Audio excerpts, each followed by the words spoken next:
siya sarap. Ang kape mainit. Fried rice. At si Charon! Salamat sa nag-sponsor. Good morning, good morning. Literally, good morning. Thank you. Thank you, Beshi. Ang sarap. Ang sarap. Thank you, thank you. At may si Charon pa kami. O, diba? Ang sarap. Langgit kayo dyan. Langgit talaga. Ang sarap po. Itlog na pula. Oh my God. Ang sarap. Alam mo, nag-crave pa naman ako nung isang araw pa. Ay, sorry. Kaya ako tinawagan kasi, di ba sabi mo ayaw mo rice?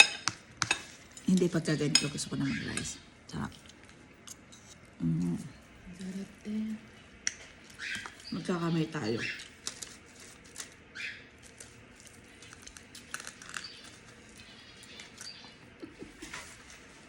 Pinapakita ko kasi yun. Nakapajama pa ako.